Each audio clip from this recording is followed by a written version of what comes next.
Hello friends, welcome to Oracle 26 AI New Feature video series. In this video, we are going to learn about what is the UUID function introduced as part of 26 AI and how to use that in a real time. And I'll take you through the documentation and I'll show you some real-time example how to use it and how to check whether it is a valid UUID or not. Let's start understanding what is the UUID.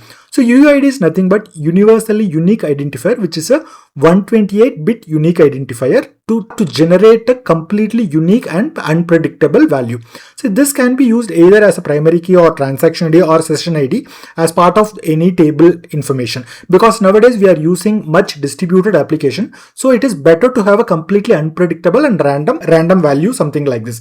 Oracle Database 26 AA introduces a new function called UUID, which helps us generating this 128-bit unique identifier as part of every execution, and it is completely random and unpredictable value. And this is as per the RFC 9568 standard. As I already mentioned, this is completely random and unpredictable value, and it is being supported in most of the databases. Let me quickly take you through the documentation. So usage of UUID function is very simple. We just need to call the UUID like any other single row function. So for every execution, it just returns the completely unique and unpredictable value. There are two functions. See, the thing is that UUID function will return in a raw format, which is a binary format.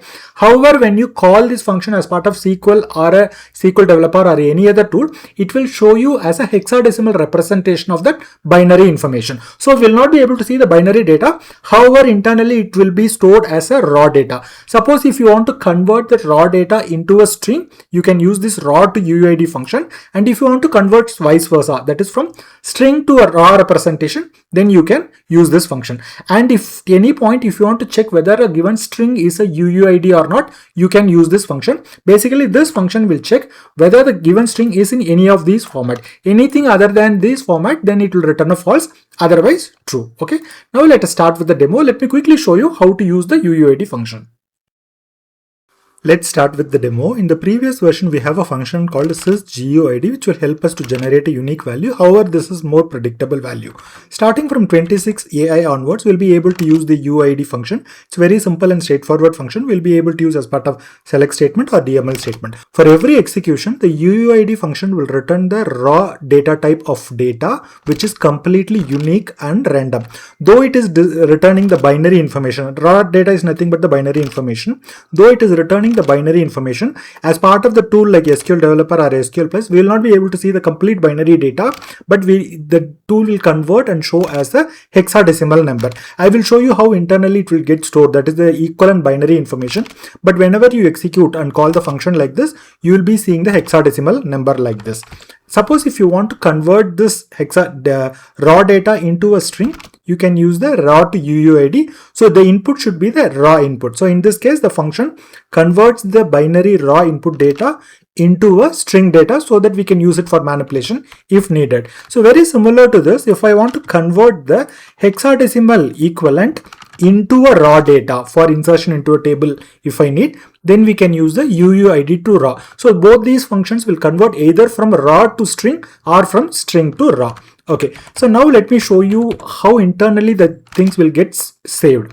For example, here I am trying to print the raw data as well as the internal representation of the data. I am using the dump function. So here it is, the UUID is like a 128 bit of information, so which is stored as like a 16 bytes of information.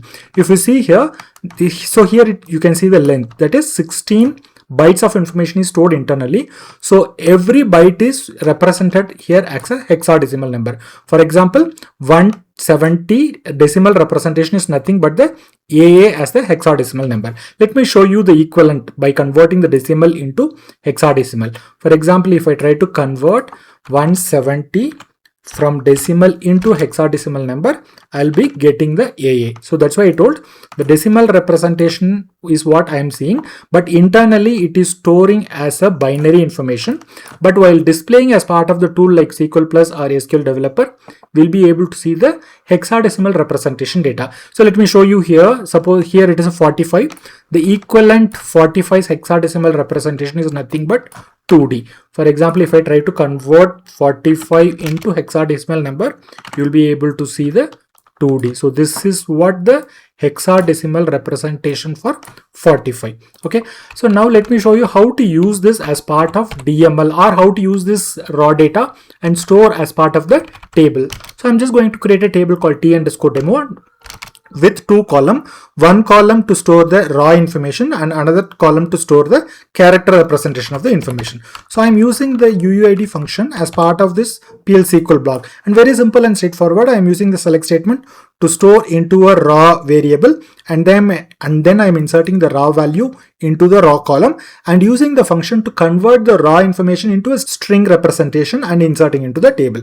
Let me execute this PLSQL block. So as expected, the block is executed. Now the informations are stored inside the table.